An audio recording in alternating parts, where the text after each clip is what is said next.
Does Dick Butkus know what he's really got himself into with Eugene? Dick Butkus likes knows good that people. Gene Lasker's the man. He came to my shop. Me and him met, and I bring him to the show. He doesn't know. Spice. Does he know how shady you antics. are? Dick Butkus is a big-time guy. You don't know anything about football. So what? Dick Butkus, how are you, buddy? Good, but I don't really want to get in between you guys. You know what I mean? Well, hold on. I hope I haven't started something here. Well, see, the only thing you know about Lasker is he worms his way into every little situation. So now he wants to totally take credit for discovering you, which he did bring us to you. But now, like, for instance, we've only had 2 Hall of Fame guys ever on our show, you and Deacon Jones. We've never had anybody else. So we had a couple mini helmets and stuff for you to sign because... A couple? 8.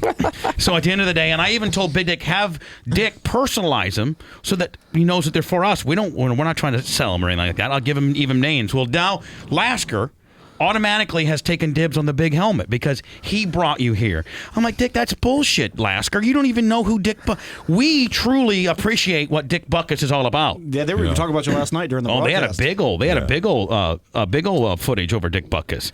And I never was familiar with the linebacker before in Chicago, the Bill guy.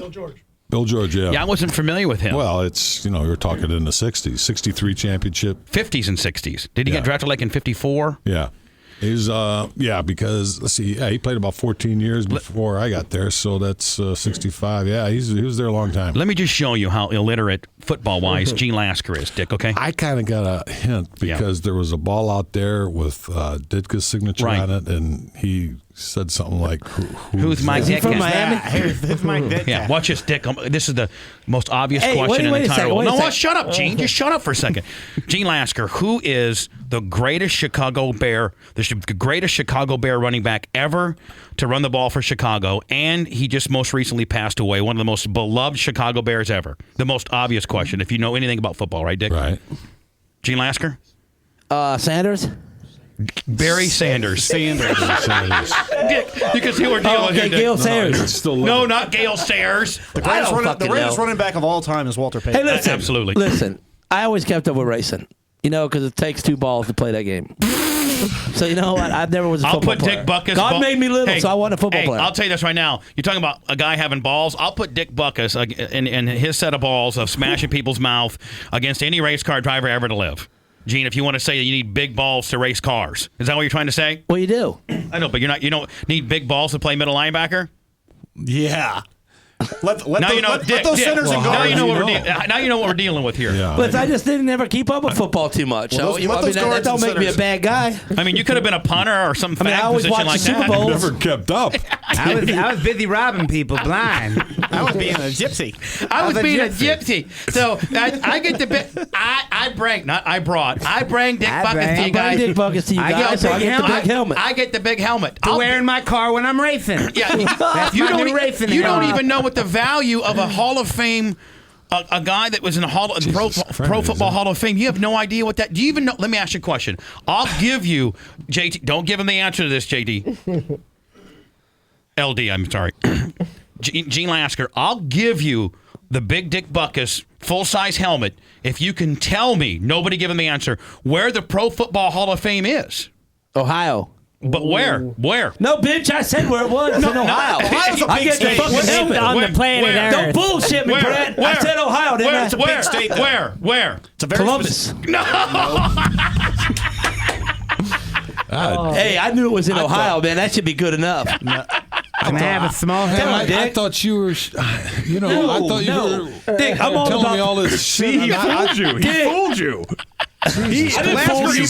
We're the football fans. Lasker even fooled Dick Butkus. Tell me where Dick Butkus talking about this big radio show. I didn't care anything about football. When I met Dick, it was all about the way Dick. he told me this was his show. Exactly. Dick Butkus going to kick your ass, over Lasker. that goddamn couch over there.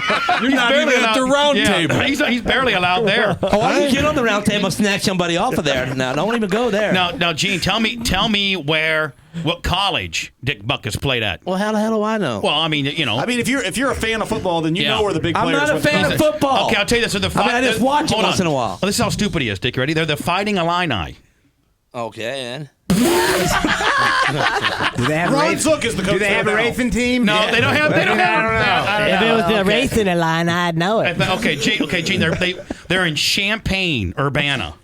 And Ron Zook is their head coach. And right Ron now. Zook is there, and they're fighting Illini. Good for the Pains. Abraham Lincoln was from there. Abraham Lincoln was from this state. Do you know who Abraham Lincoln? Do you know what state that would be? Yeah, he was a dumbass. Well, okay. Well, what would that be? Dick's like, God, I know this guy's really a weirdo. What did I get myself into? Right.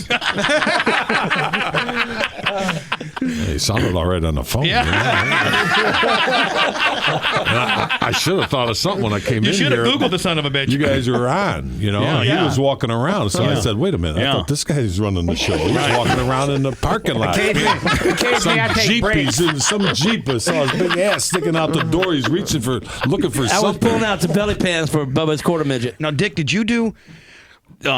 Nitschke always did the Packer report. Did you do, or was that Doug Buffon? That was Doug Buffon. Yeah, Buffon. Buffon. Yeah. He did the Bear report. Right. And I think the internet's pretty much taken all that. I don't think people really subscribe to that stuff anymore because you can get all that stuff over the internet now. Yeah. But boy, back when I was growing up in Indiana, I was a big Packer fan, and I subscribed from Indiana, and we could only get the Bear. I was from Warsaw, Indiana, up by South Bend, and Channel 22 is where the Bears.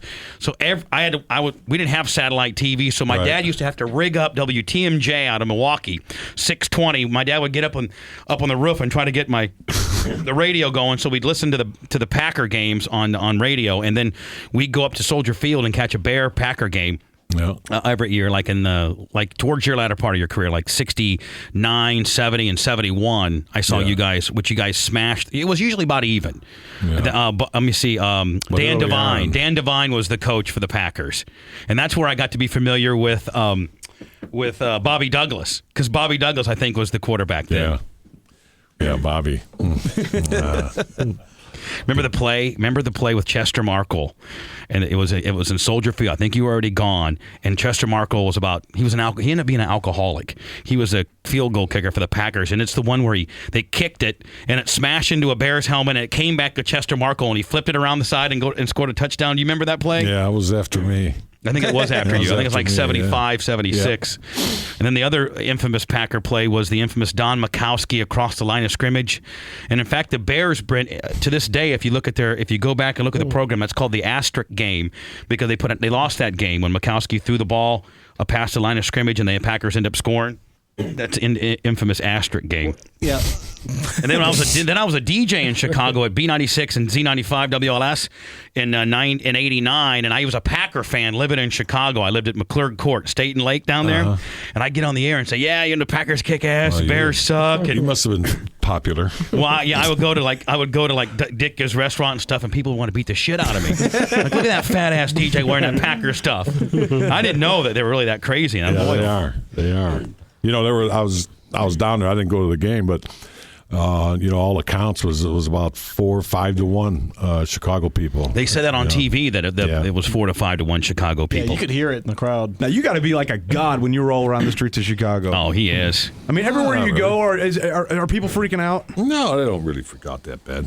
That bad? No. Now, Dick, you've made some movies though, because I remember like in the right when you got out of football, you made like a handful of movies, didn't you? I did a lot of commercials, the Miller Lite stuff with Bubba, Right. and then that led to a couple, bit parts, and so I thought, well, an agent came up to me and he says, you know what, I think I can get you some work, And I said, well, what do I have to do? And he said, well, come on out here like in January during pilot season, and we'll see what happens. And I said, well, all right, I'll give it a couple months and see what happens. And that was 25 years ago. So I just went from one thing You to were in another. Necessary Roughness, Any Given Sunday. Yeah. Some good. I liked Any Given Sunday. I did too. Did you enjoy doing that film? You know or- what? Now, this is how I had an agent, right? And I was doing this show called Hang Time at the time. Mm-hmm. And I see in the trades this movie, Oliver Stone's going to direct it, Any Given Sunday. And it's about football. So I call my agent and I says, hey, can you check this out? I might be able to find a part, Right. like playing myself or something, Right. which usually happens. So I wait about, a couple, 3 weeks, and I call him. I says, hey, what's with that movie? And he says, there's nothing in there for you. Okay. Oh, okay. So this one lady friend out there I know, she says, why don't you just call up Oliver? I says, get out. You don't do that. You know Oliver? No. Okay. But he's Dick Butkus, man. I mean, Well, shit. that's what she was saying. Yeah. She says, do you think he will not take your call? If he's a guy that's knows anything about football, anybody get a call from Dick Butkus, you got to take that call. Right. So I called because I heard a lot of things about him as a director. It's just like George Allen. Everybody had their different thoughts about George Allen, but I really like George Allen because he was a thorough coach and really into it. Right. And I was into it. So, okay. That's sort of the thing that Oliver has, too. He's really into what he's doing and, whether people like what he produces or whatever. So I called down to Miami, and lo and behold, he said, yeah, So, he said, hey, the guy says, hey, he's still writing a part, and I think he'll use you, So I says, great.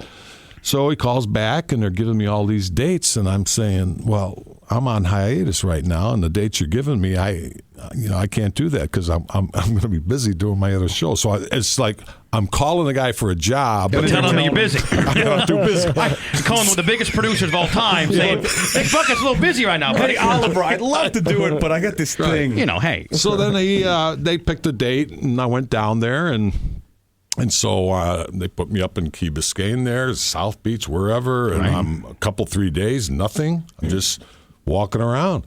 And then he calls, and okay, we're going to go first whatever day at the stadium. And I says, something, I don't want to be a real jerk about this, but I don't have a script. And they said, don't worry about it. And I'm like, oh, okay. And so we go out there, and he's all right, go over here, and here's the situation. The referee just made a bad call. You're the coach over here. What would you say?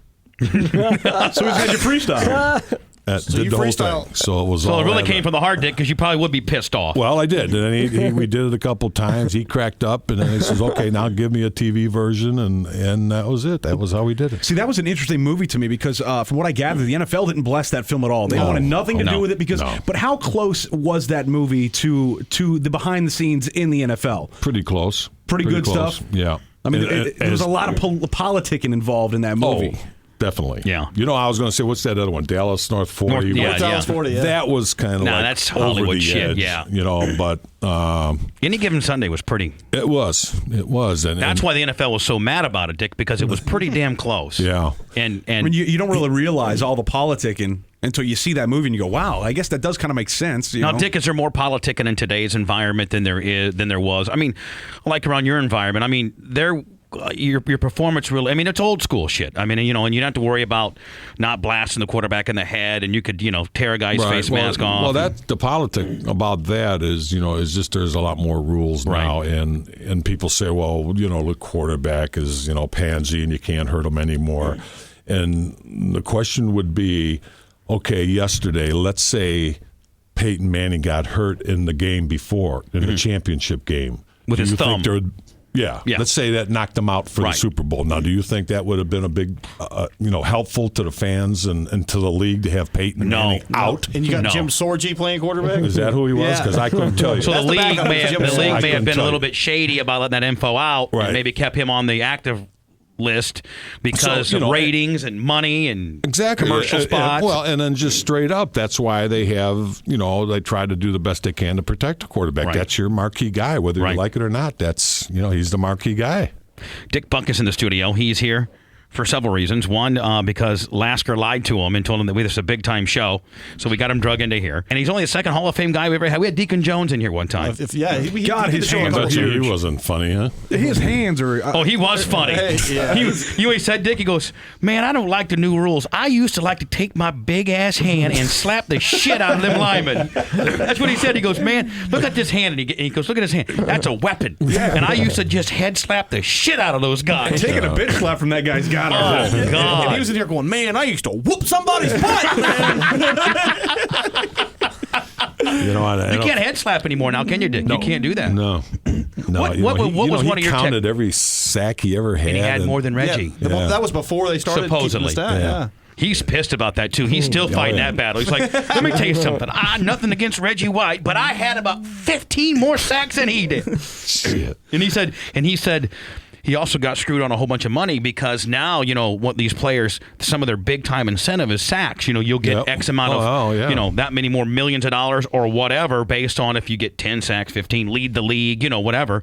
And he's like, there wasn't even such a thing when he was playing, bonuses based on sacks. I'm talking to this guy this weekend, and, I thought I was kind of up on things about, the players nowadays. I knew they got paid to work out in the offseason. Oh, I didn't even know that. I don't know if it was, he played on the Dolphins, but he said, they make you deals like $50,000. If you have trouble with your weight during the year, they will pay you like $50,000 to stay at your playing weight. To come in some of these guys go, Shouldn't you want to do that anyways, being a professional athlete? Can you imagine coming to training camp, Dick, for Papa, for Hallis, 20 pounds over what you're supposed to be, and the kind of ass chewing you would take, and then subsequently if Papa would have given you like 15 or 20 grand to come in at your plane, that would have never happened in a million years. I know. Let's see, that's... So are you saying the league in general, are they coddling these players entirely too much? I mean, that's they're trying to get them to work out all year long, which a lot of them do. But do you have to be paid to do that? Right. I mean, this is your livelihood. This is your job. Yeah. They got like if you make the roster final day bonuses now. Yeah. I mean, if you're on the roster June 1, you get like a couple $100,000. And you're like, and then I think I thought it was $10,000 a year severance. So this is to allow you to get back like a normal life, because you might make to adjust. Well, doesn't OJ make $25,000 a month pension? I think that's his pension. One of his things. Now, Dick, you're vested. After. You get pension, don't you? Yeah, from the league. Yeah, and see that's the latest beef right now. I don't know. You go down to Miami with the Super Bowl, and you just see. You go into this hotel where, maybe a lot of the players, alumni are, and there's 30 Cadillac SUVs with Super Bowl official car. The NFL properties, I'm talking maybe 4, 5, 8 years ago, they clear about $4 billion, which to teams by 30 divide, that's what they get for a little pocket change. For trinket shit. Okay, now... you have guys from the Hall of Fame, and Ditka brought this up, and Harry Carson, who are from the 40s, maybe 50s, up in age, no pension, maybe a little touch of dementia, or whatever, no health insurance. And the league and the current players and everybody, geez, we can't help them. They turn their back on you. Yeah, and you know who's the most bitter about that, and I agree with him, is Chuck Bednarik.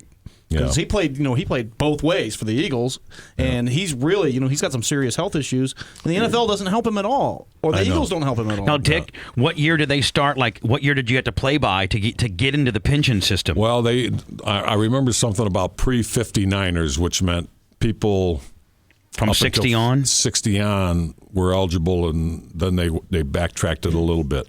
Now, is a pension, Dick, based on how much you made or based on how long you played? How many you played and how much was in the kitty? Right.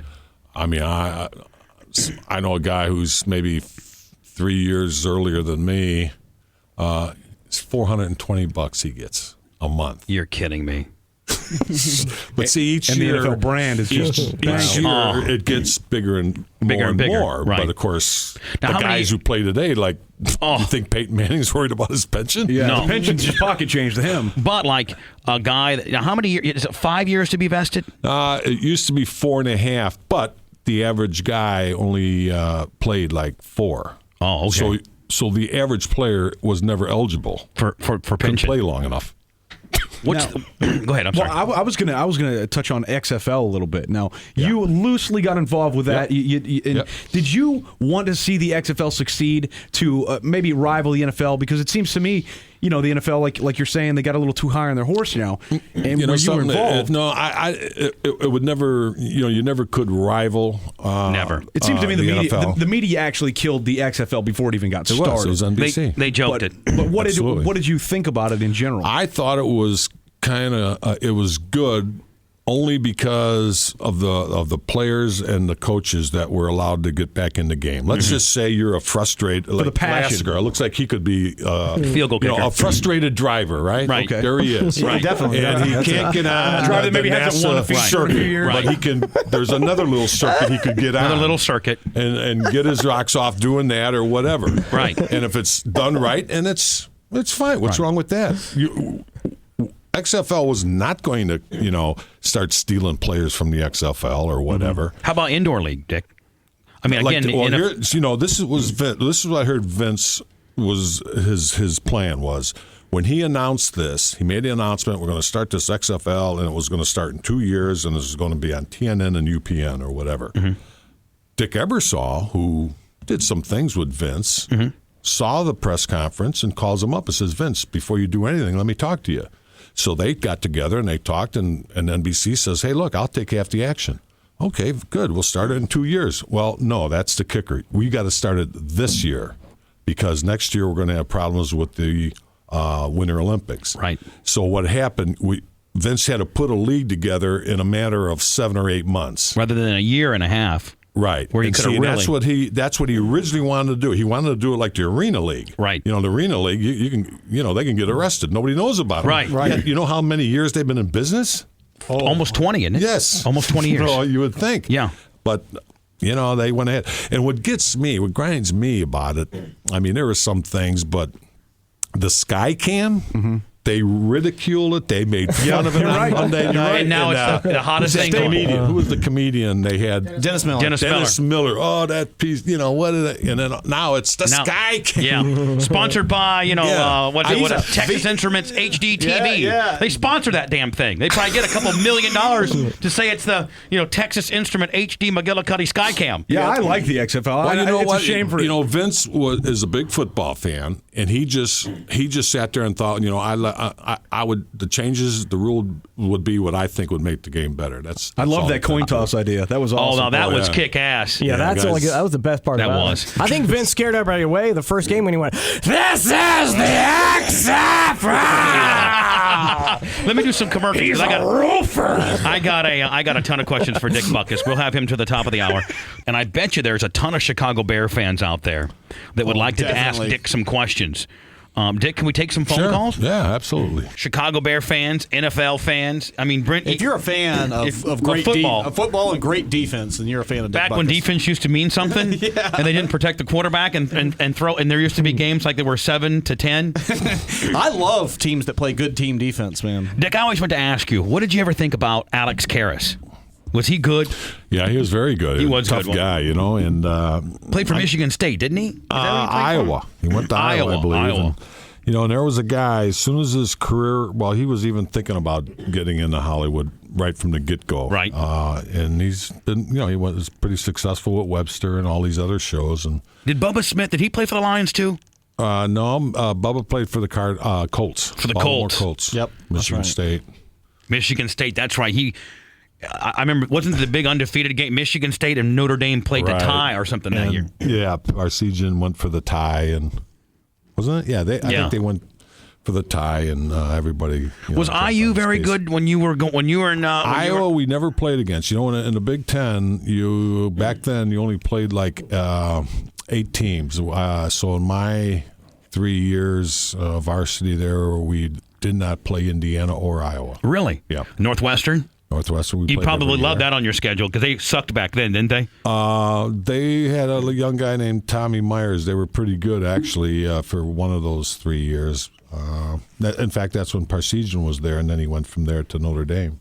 And how about Michigan? Who were the studs on Michigan when you played for Illinois? Michigan was, they had Bob Timberlake, and I don't know who the hell else they had. I think the Rose Bowl teams during that era, I think, remember Vander Kellen from Washington? They played Southern Cal and scored 1,000 points or whatever between them.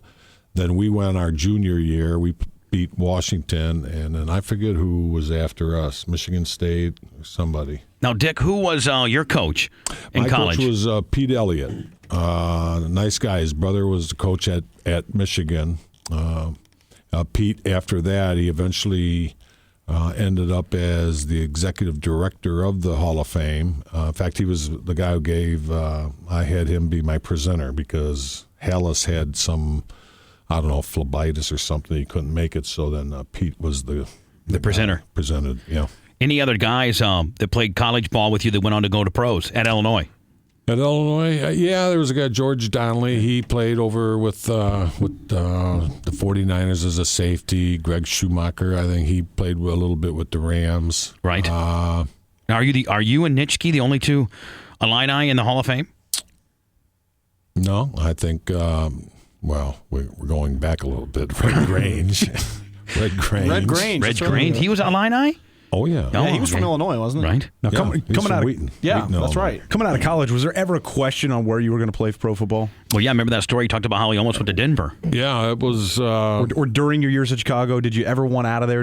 Was there any a point in time where you're like, change of scenery? You know what? We would kid around because, you're playing for Hallis and the things, you just couldn't really do a lot of things like you could on other teams. And there wasn't restricted free agency or any of that shit anymore, Dick, was there? We would just say, look, with this new league now, just think we could be in Miami on the beach, shit like that. And San Diego. We're in Rensselaer, Indiana, at training camp, and it's so hot and humid you could hear the corn grow. With Hallis just yelling at you. Right. What's the maddest he ever got at you, Dick? Papa Bear. What's the maddest he ever flipped out on you? Oh, when I told him he didn't want to win there, it was after the season, and I think it was when Jim Dooley was first year as a coach, and I don't know if we went 1-13, and went in there at his office after the season and to pick up the mail and stuff, and I got to talk to him a little bit, and I says, Coach, I really don't think you want to win. And he stands up, and what did you say? And I said, well, look at our record. Look who you got in there. I don't think you really want to win. Did he intimidate you at all when he stood up and did that? Yeah, as a 75, he must have been 75 then. But he was a rascal far, wasn't he, Dick? Yeah, but it's just like anything else. Everybody jagged him. Like Ditka always made the famous statement. He threw nickels around like manhole covers and stuff like that. But the old guy, he helped out a lot of old timers. Are you and Dick close? Yeah, Dick? fairly. I don't see him all that often. I don't live in Chicago, and he's there mostly in the summer and early, I guess, during the football season. Right. Like now, he'll probably be down in Naples. Did something I was going to ask you about Dick Kid now? Oh, what do you think about Singletary getting some coaching? I mean, he's a middle linebacker coach for San Fran, and he's there's some rumors that he. Dallas is looking at talking him. to Dallas. Yeah, well, I heard over the weekend in Miami an interview with him, and someone said that he was like the linebacker coach, and he promptly corrected him and says, "No, I'm an assistant head coach," because the guy was questioning whether are you really. Right, a position ready? Coach compared to an assistant, right? Right, and are you ready to be a head coach? Right. Well, there's an assistant head coach that was a quarterback's coach for the Cowboys that went to the Saints and was pretty damn successful, Sean Payton. Yeah. Now, is Singletary pretty sharp, Dick? Is Singletary pretty sharp? I guess. I mean, I would think I was surprised that he was out of football for a while. Then he went back into it, and he went with Baltimore first, and then he ended up with San Francisco. But I think he probably can do his thing because it's a different brand of kid, right. Different brand of players. What do you think about, speaking of Baltimore, what do you think about the Ray Lewis kid? He was good. It's just I think what happens when you get to that stage or 8th, 9th year, you got to be careful of injuries, and that kind of slows you down a little bit. It's interesting, for the Butkus Award, the 3 finalists one year were Ray Lewis, Zach Thomas, and Kevin Hardy from Illinois. Wow. Kevin won. Yep. And I saw that Zach Thomas, and I'm saying, geez, the guy, I don't know if he can make. I mean, he doesn't look very big, and geez, he had a terrific career. And of course, Ray has too. The kid that won this year, Patrick Willis, is a hell of a linebacker. I guess. I saw. See, I had nothing to do with the actual balloting and all that, but I watched. That NFL channel and I guess that practice at the North South where they, he was knocking the hell out of it. I saw against LSU. They were on. It was like 3rd and 1 from the goal at the 1 yard line, and it was last year. Joseph Adai came running through the hole, and Patrick Willis laid him out. I mean, laid him out. Dick, what were the official years? 65 to 73, I think. Right. 65 to 73. University of Illinois. Ended up playing his entire career with the Chicago Bears. Anybody that knows anything about football knows that the 51, the monster in the middle, would kick your ass. He would kick your ass. You watch those highlight films, you can see people getting their head taken off. I saw one time Dick had a face mask in his hand and threw it down like he wasn't going to get in trouble. That's great. 1-888-6-9 Bubba. 10 minutes left, and I'd like to dedicate this time to the people who like to ask Dick Butkus fans. We're going to be fairly quick about this. Hello, go ahead. You're on Dick Butkus. Dick, do you listen to Sirius? Do you ever listen to Howard at all? Howard Stern? Yes, Howard Stern. Yeah, I listened to him for a while. I forget what year I was on his show. It was the funniest damn thing he did. He did a skit with who's that character with the moose? The moose. Captain Kangaroo? Bullwinkle? Bullwinkle. Yeah, he had the lady who did all the voices of them. Oh, yeah. And I played a part, and I tell you what, I was shitting my pants. I mean, I could not get through the skit with him. Yeah. Yeah, good guy. Oh, by the way, here's Deacon Jones. I had 6 cuts. I'm not going to have a chance to get through any of them. I want to see what Deacon Jones says about Butkus. Let me see what Deacon says. He was an animal, and he was a well-conditioned animal, and every time he hit you, he tried to put you in the cemetery, not the hospital.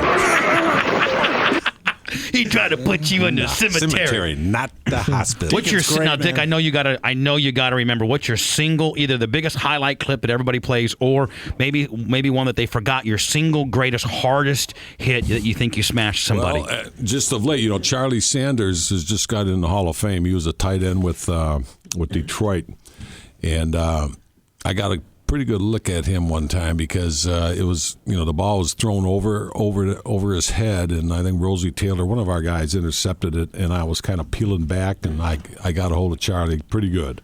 He kind of laughs about it. Now, Dick, you were one of those middle linebackers. As soon as there was interception, you'd go take the quarterback's head off, wouldn't you? That was you. If he's around. Yeah, I mean, you would be the first, like, hey, he's open season. I got to get a block on this guy. I can do the next guy. I used to be the guy right in the middle on the front row on the kickoff returns. Oh, yeah. And Abe Gibran was coaching at the time.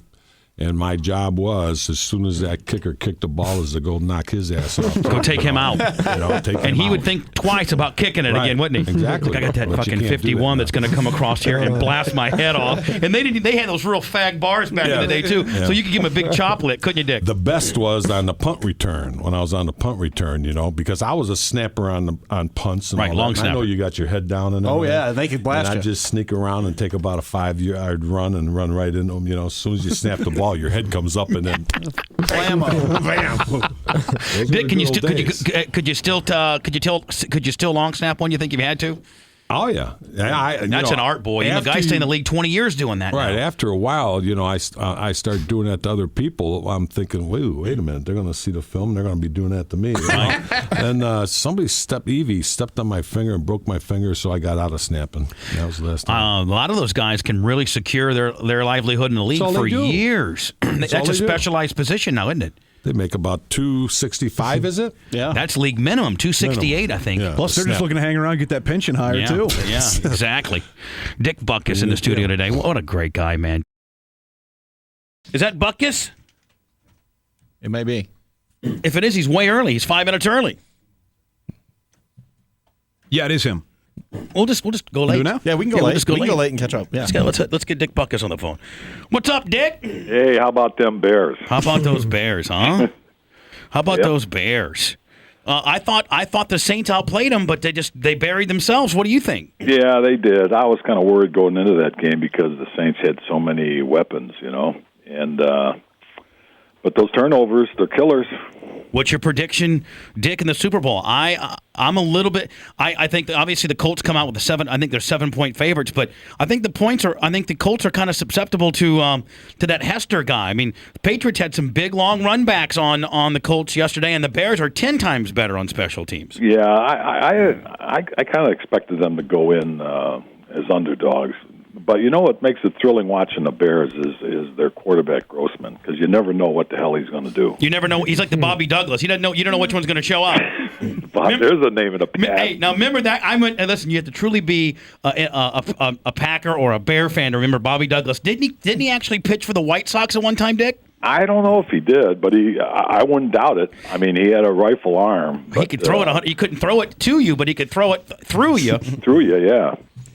Was he ever on the squad, Dick, the same time you were? Oh, yeah. Yeah, in fact, he, we're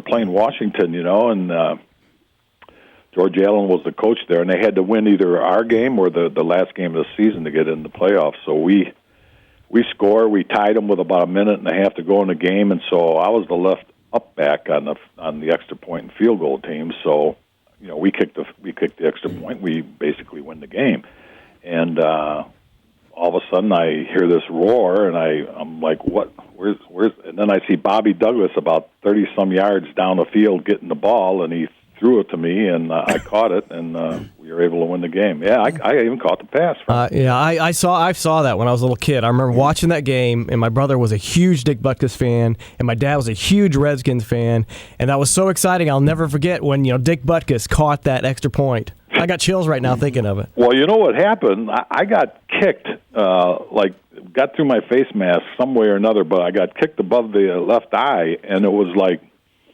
earlier in the fourth quarter there, and it started swelling, and I was like getting to be like a boxer, My eye was closing, and I couldn't see very well. So when I was out there and I'm waving for Bobby to throw it to me, he threw it perfectly, which was a surprise. And because I jumped up because my depth perception was off, and cripes, I caught it around my waist. And looking at the films, I says, "Oh my God! If I would have dropped that ball, I would have been run out of town." Now, how many yards did to go in? 5, 10? I was in the end zone. Oh, you were in the end zone. Yeah. So Bobby was scrambling around. It was about 35 yards. He threw it. Scramble. He could throw. You remember Bobby Douglas? No, I don't. He could throw a ball 150 mile an hour. I swear to God. And he could run. He was big, and in fact, he had a little trouble with our coach Dooley, offensive. Well, he was the head coach at times, so he would actually stay on the road in Jim Dooley's room to help him go over the plays and stuff like that. I think they brought him along a little bit too quick because he just couldn't get a grip on the offense. And I guess later he went on to New Orleans and had a year or two there. But he could run the ball. I tell you, tough kid. Now, Brent, you heard that former Bear, I'm sure Dick loves Gale Sayers, had a talk with Reggie Bush about doing that end zone diving shit where you know what? Yep, I mean, I was watching a game, and my son, of course, one of them played for SC, and my other son is a diehard SC fan, and we all kind of looked at each other when he was running and pointing and then did the somersault. He never did that in college.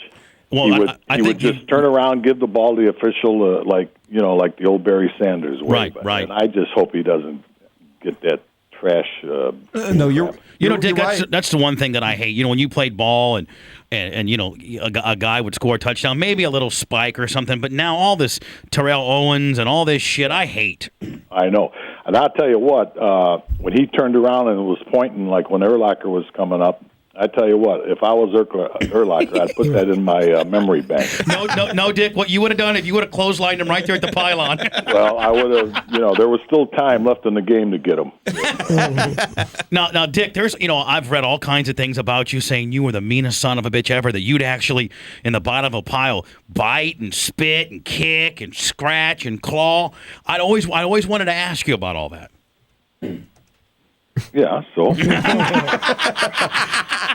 How much goes on underneath the pile? Yeah, Dick. Is there pinching? What goes on? Like when they're really piled up and they're fighting for the ball. Say there's a loose ball down there. That ball sometimes will change hands 2 or 3 times, won't it, Dick? I can't believe that either. These guys trying to pick it up, but I don't know about nowadays. They might be rubbing the guy's legs under the pile. I don't know. But I remember. I don't know if you guys remember one of our. Games that we were able to play the AFL. We played the Chargers one time, and they had a very good running back, a little guy called Dickie Post, and he was, the California surfer type, and he had long hair back then. Now this is early 70s, and I just, every time I had a chance, I'd grab that hair on him. I mean, I'd love to be playing today with this braid business. Because I would the dreadlocks? one time, Snatch a big old handful of braid up. grab some braid and start swinging them, and let's see who, do I end up with a hair piece, or these guys go flying?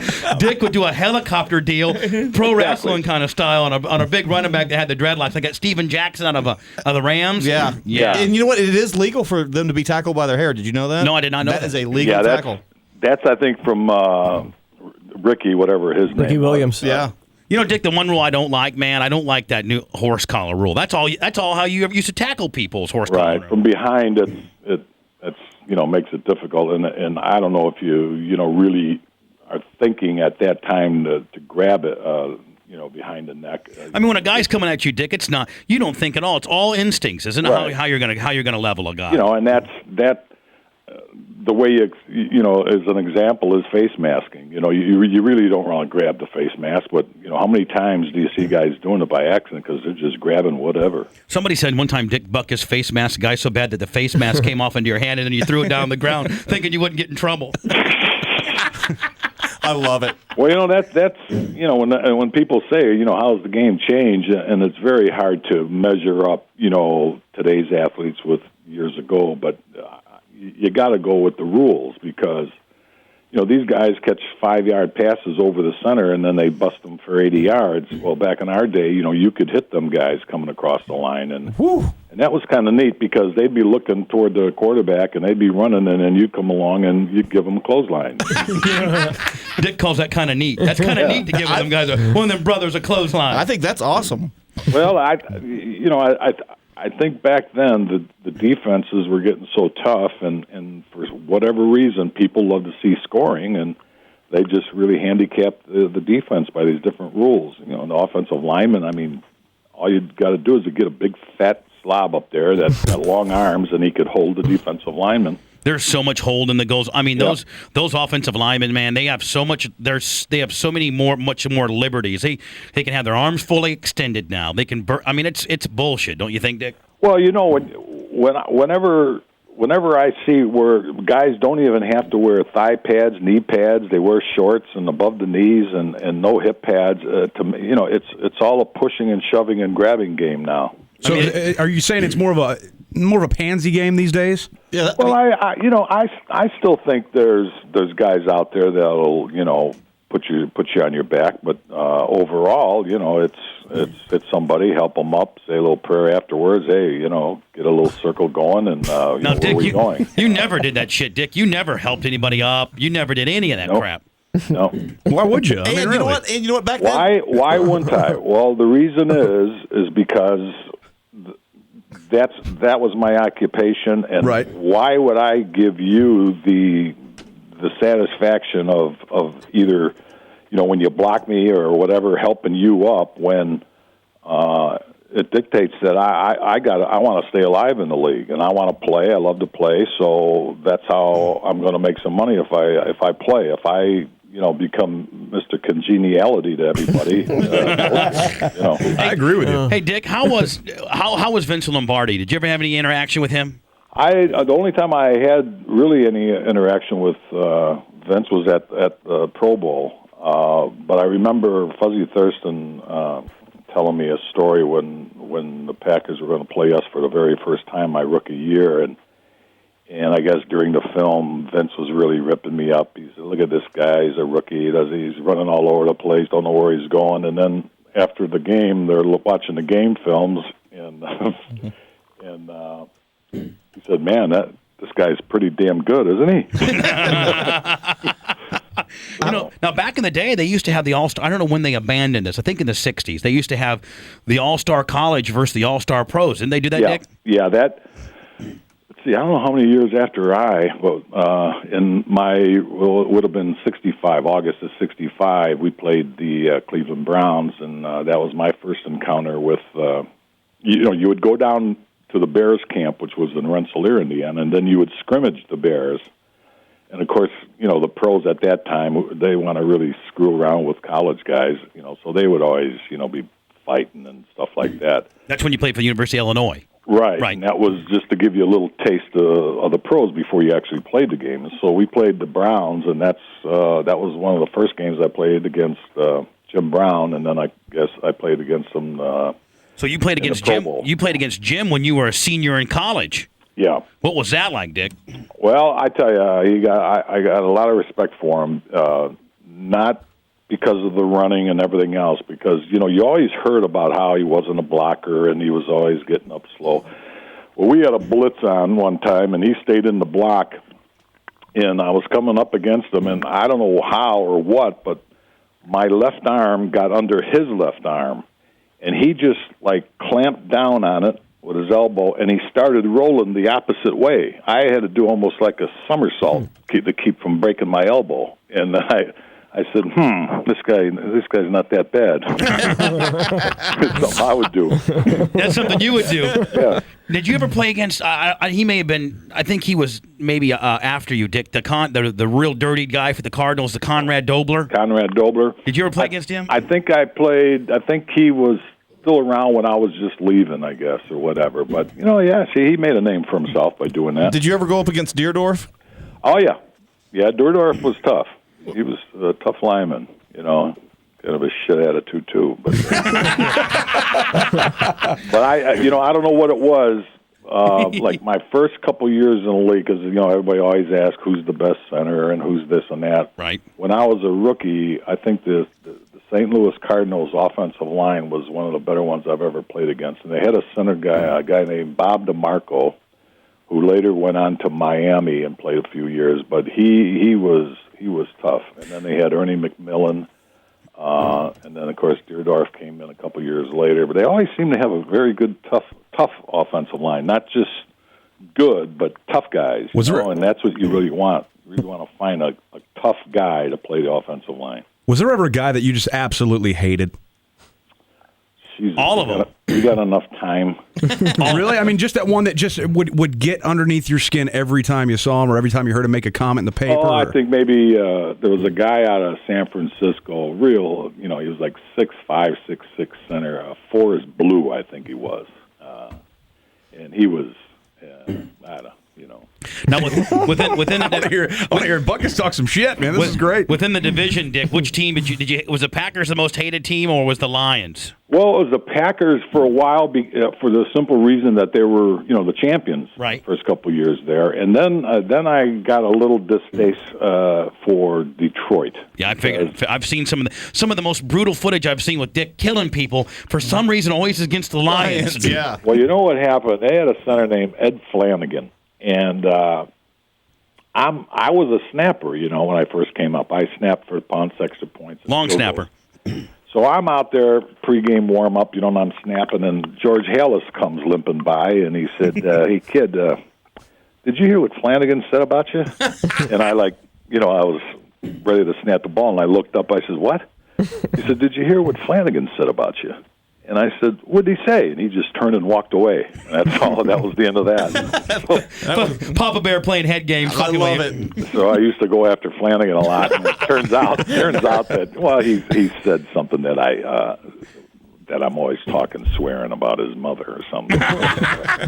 Dick, but then the real thing was with Mike Lucci, because Joe Schmidt was claiming that Lucci was the best linebacker, and so whatever. Now, Dick, you were part of the All-Century team. You and Nitschke, I think, were the 50-year team, weren't you? Yep, and the 75th year team. Yeah, the 75th year team. Yep. Fucking Dick Butkus is the man. Dick, let me tell you something. Your boots, I didn't get them, for a while. Then I got them and oh my God, Dick. I always wear them. I got I'm wearing mine right now. I got 2 pairs, Dick. Yeah. I got 3 pairs. 2 pair of black ones and a pair of brown ones, Dick. I love them. Well, there you go. Now, this is no bullshit. Yesterday at the game, there was a guy, a friend of mine, had the boots on, right? Mm-hmm. The Bears win. Everybody's going nuts. And over the PA system is saying, don't go on the field. Stay off the field, and all this stuff. And he was kind of close to the railing, about 20 feet. And he leaps over. And I don't know if he bounced up over the top of us, but he's swearing now. He's swearing that If he didn't have those boots on, he would have broke his damn leg. Well, no, they are, Brent, I swear to God, they are spring-loaded, and I was like, you know what, Dick Butkus is just lending his name to some fucking bullshit little fancy-dancy shit. I don't know how good they are, Brent. I don't care if they were called, shit boots, or I don't care. They are the best pair of boots. These happen to be endorsed by one of the greatest football players of all times, and we love football. And I'm going to be honest with you, they are the most comfortable boots I've ever worn in my entire life. Yeah, I wear them. I'm wearing them today. I wear them just about every day. Butkusboots.com. And they make you look about an inch taller too, Dick. You know what I'm saying? Yeah, they are. We put so much because of OSHA and everything else. That's why those soles out. I don't know when the hell you're ever going to wear them out. Maybe we overdone it, but no, man, too much tread. Don't back it down anything, Dick. You got to keep them right where they're at, buddy. They're unbelievable. Cool. Oh fuck, they're and you guys are getting ready to do athletic and golf shoes, aren't you? Yep, we're gonna, because that technology, it's in the sole, so you can basically put on any tops. So like you could put them in floor shines or anything, whatever the top is. And I'm getting Mark over there to get me some golf shoes.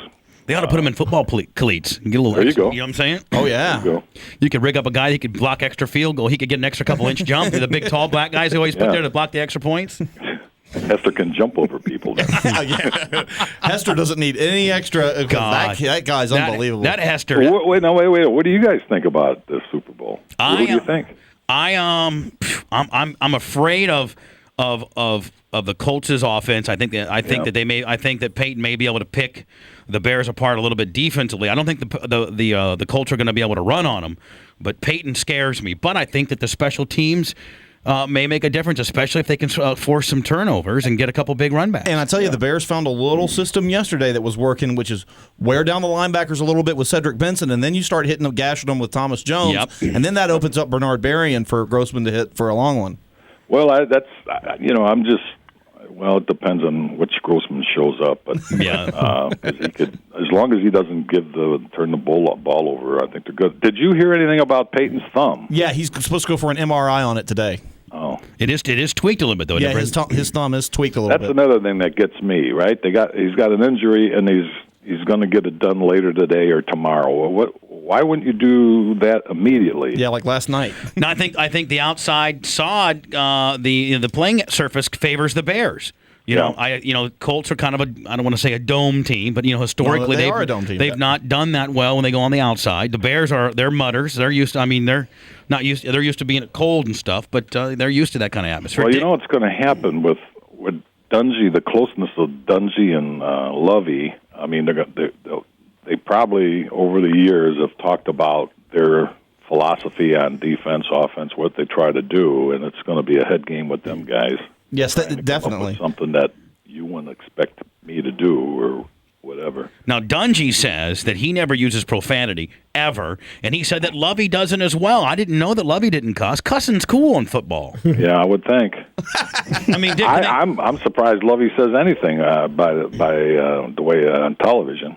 Now, there with that shit-eating grin on his face. Papa Bear would sure light somebody up, would he, Dick? Oh man, he used to. That's why you got to love him and Vince Lombardi and the coaches. He used to call the officials a certain part of a female all the time. A pussy? Oh man. I love those old school coaches, and Bill Cowher reminds me of an old school coach. That's sad that we lost, that he's not coach anymore. I thought he was a good coach. How about you, Dick? Yeah, he was. And Parcells resigned today. Yep. Did you see that? Yeah, I saw that. And I don't know. They're trying to say whatever reason, but he just didn't look right whenever they showed him on the sidelines a couple games there. Jesus, I think he had it with Terrell Owens. I think that he did not like Terrell Owens. And I think him and the guy. I think Jerry Jones and I think the Snyder guy out of Washington is what's bringing. I think those guys are cancers for the NFL. They so badly want to be coaches. You know what I'm saying? Yeah. Well, it's their toys. You know what I mean?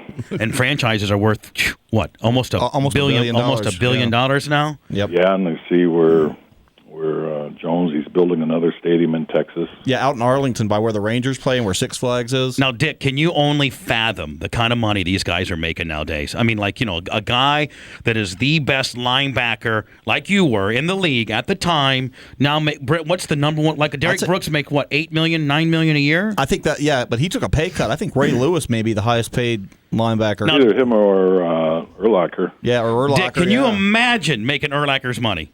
Oh, man. Well, that's the old deal. I guess whatever was relative back then, it was fair, but I really wasn't in it for the money because I just sit here and watch these guys. They don't have to do nothing the rest of their lives. If they have one pea brain to put that money away or get it to work for them, they do not have to worry for the rest of their life. Yeah, just question how many of those guys have that ability. Well, I think they love to bling out in the diamonds and the fancy cars and the big houses and the hot bitches. Yeah. Well, that's showing their immaturity. At that time, it's just the guys who really have it on the ball. And you know what? I imagine you'll always have that. In the old days, they talk about Joe Louis ending up broke or whatever, but I could understand back then that he wasn't that educated and things could happen. But nowadays, I mean, shame on you if you don't have right, because you're getting educated at some of the finest universities in America to play football there. Now, Dick, did you have an agent? Did you have an agent back then? Well, I supposedly Hallis would not deal with an agent. He would just tell you what you're making. Phone, I would go in the room there, and then he'd tell me, well, nobody really comes here to see you play. They come here to see Gail. But if you want to talk to your guy, you can use the phone out there and dumb me instead of going outside the office. He probably was on the other line listening. He probably was. He'd be like, hey, buddy. Whatever I said, whatever my agent says we ought to be getting is exactly what he had in mind, too. I wonder now that I think about it, son of a bitch, he probably had to... He probably had a party. He probably had a party line going on there, Dick, and you knew exactly what your guy was saying. And then I'm sure when Gail went in there, hey, Gail, no one comes here to see you. They come to see my... Yeah, they come to see fucking 51, Gail. I mean, you're tweaked out. I mean, you suspect whether you're going to come back or not. Come on now. Fucking Papa Bear. Dick, what was the most that you ever made? My last contract was for $104 a year. $104,000. Yeah. Jesus. But at the time, did you think that was just like the? Did you ever think you'd be making that amount of money? When I first was signed, I thought I was, Jesus, I don't have to pay to play here. Right. I just ripped off the old man here. And $104,000. That was like probably what in '72, Dick? It was actually 73. Yeah, 72, 73. I only lasted 1 year. and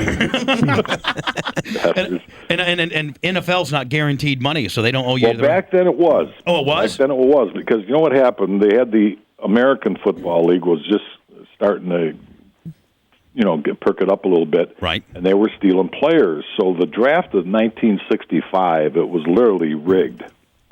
My lawyer was in... Hallis had him in his pocket because the night before the draft, back then the draft was in December. Right. And I was on my way coming from Champaign, University of Illinois, and I had to stop off in Chicago, and we met with the Phipps brothers from Denver. And they're talking and money and this deferred and this and that, and I'm like, holy smokes, and I'm thinking to myself. And then my lawyer says, well, that's all well and good, but we'll spend Dick's money the way we want to. And I'm thinking, shit, I got a partner in this now. He's not the one fucking taking the licks like me. And right in the middle of negotiation, he says, well, he looks at his watch. He says, well, we got to go talk to the Bears down the street, And so that was the end of that. We went over there, talked to Hallis a little bit, and nothing got done. And as I'm getting in the cab to go to New York for that Look All-American stuff, Arthur Morris says, well, you know what, I think Hallis is going to call me, so I know you're going to be, at the Waldorf and this and that, so I'll probably call you tonight with a deal. So sure enough, we're at the Latin quarters, everybody had a babysitter. I remember Craig Morton had this guy from Dallas, and he's throwing the money around, and so we're all hanging around with Morton and his guy. My guy was a guy named Vern Buell, who was president of high-grade foods in Chicago. Real good friend of George Allen's. And as it turned out, he became a very good close friend of mine. But the only thing I got, everybody else is, their drinks and this and their clubbing and all that. And the only thing I got was a $1 cigar, and I was told by Melton Burrow to shut up over there at the Copacabana. then I get this call from Arthur Morris, my attorney. And he says, hey, I told you Ellis would come back. Here's what he's going to give you, And so I had my college coach and guy who recruited me, Bill Taylor, along with me, and I'm like mouthing the deal to him. Right. And he's like nodding. He says, yeah, that's a good deal. So we hung up, and, it was a done deal. So the next day was the draft, and I'm sitting there thinking, how in the hell do they know? Because New York had the very first pick. And they took Tucker, and then I don't know where the Bears were, but the Bears had 3 first-rounders that year. So the next day was the draft, and lo and behold, I'm drafted by the Bears. So I'm in the room at the Waldorf checking out. I'm packing to check out, go back to Champaign, and there's a knock on the door, and it's Lamar Hunt. And I'm like, wow. Yes. And he says, hey, we got to get Gale to come to Kansas City, because Kansas City, I was drafted by Denver and the Bears, and Gale was Kansas City and the Bears. And I never could figure out, why is he asking me to get Gale to go to Kansas City? And it didn't dawn on me, but he thought, because of the meetings with Phipps and the AFL owners, that they were going to offer me such a deal that I couldn't turn it down. And he literally thought I was going to be a Bronco. And I had already committed to the Bears, and I was so naive back then, I didn't want to say nothing to anybody. So I go back to Champaign, I get a call, come on up to Chicago, we're going to sign, we're going to have a little PR here. So I go up there and do all that, and I go in his office, and I get the contract from my attorney, and I look, and it was half of what they told me on the phone. And I said, Arthur, this isn't what I said the other night. Well, Dick, you were at the Copacabana. Who knows what you're doing? You're probably drunk or something, but this is it. And that was it. Now, because you were drafted by Denver as well, could you have gone to Denver? I could have gone there. And my attorney was very good friends with Sonny Werblin.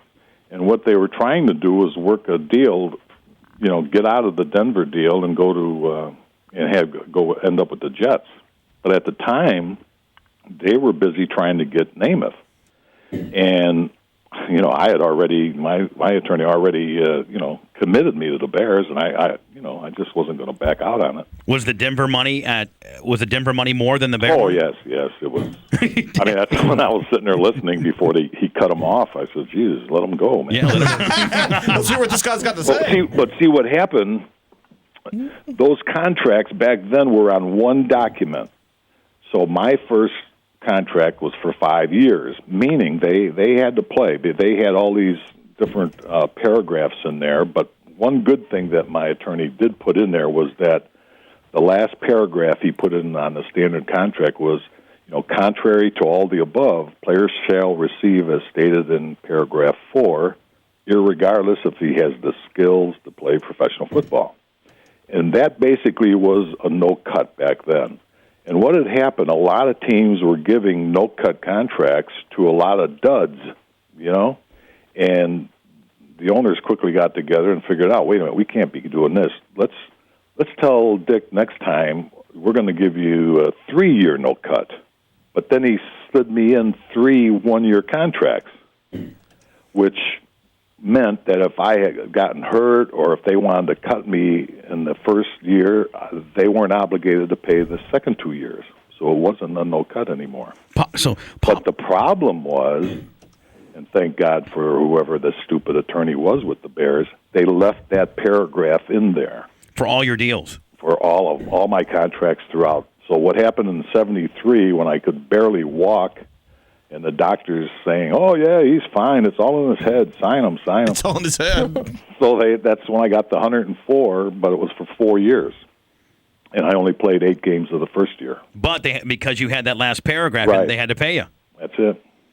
And what they also did was Abe Gibran had told me, he wanted me to to be a player coach, to get into coaching. So when we added that paragraph to the contract, they struck that one, and they left the no-cut portion in. Now, Dick, have you ever thought about coaching?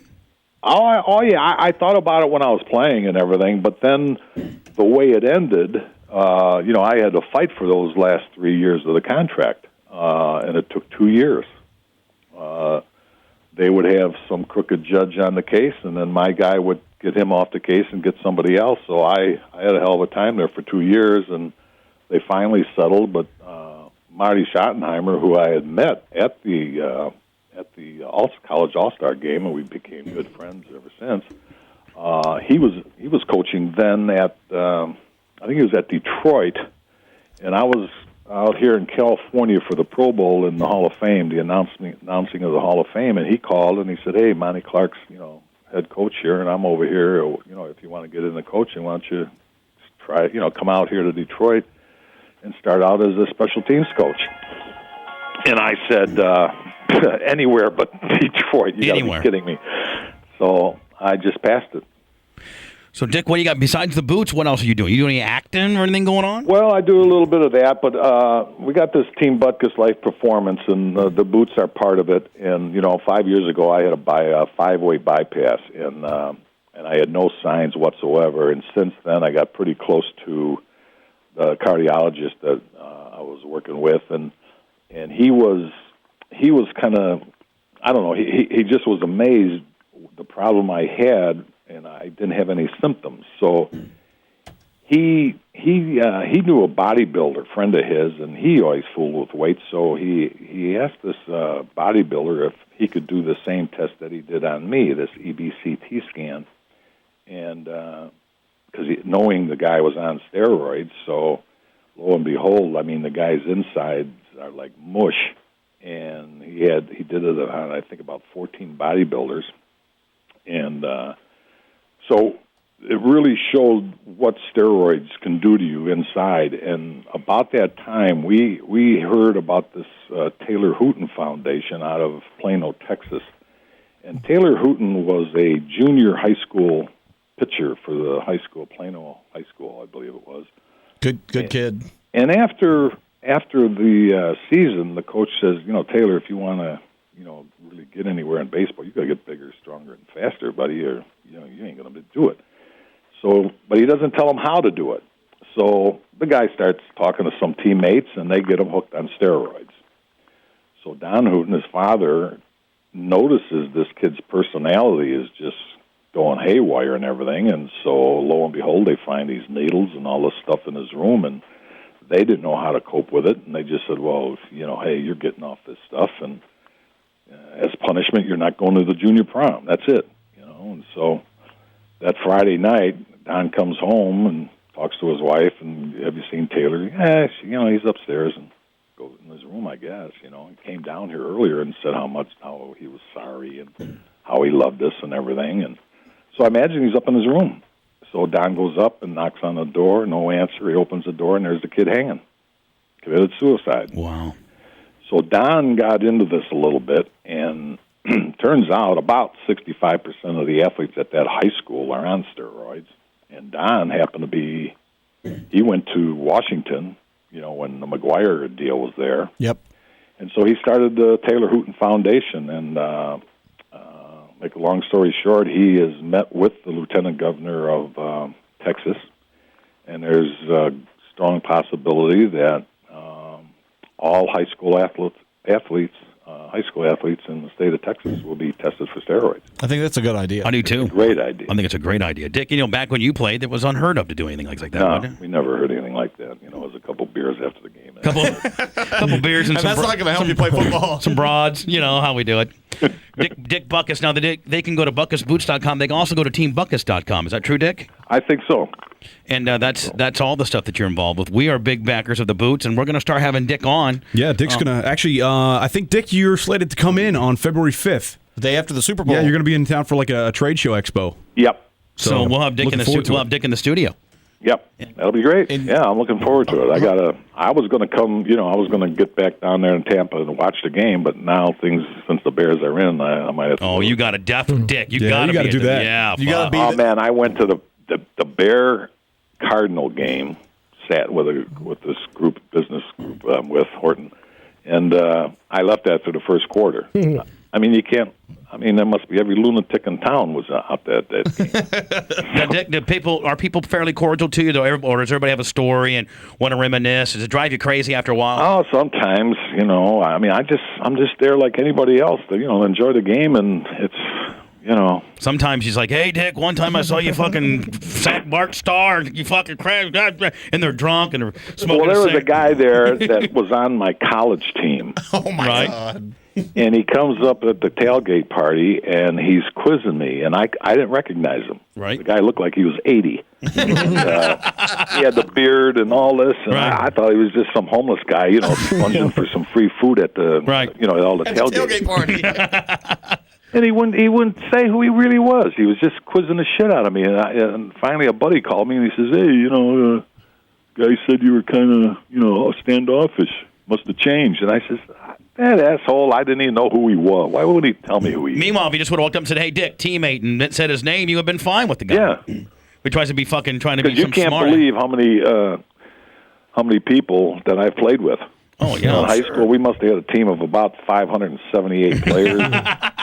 About 1,000 in college. Every swinging Dick's play. I played with Dick Butkus. Yeah. Fucking middle school back in 1951. If they were enrolled at the University of Illinois, they were on the team. Yeah, exactly. If they were anywhere in the state of Illinois, they played with Dick Butkus. Dick, where did you grow up at, Dick, high school wise? CV. Oh, now here we go. We're gonna have everybody. Hey, yeah, I went to CVS on the south side. In Chicago Vocational on the south side of Chicago. So, Dick, when you came back to the Bears, that was like homecoming. That was great. Yeah, I played. All my games were there, and it was great because my family were big football fans, and my parents were able to see almost every game that I played in the state.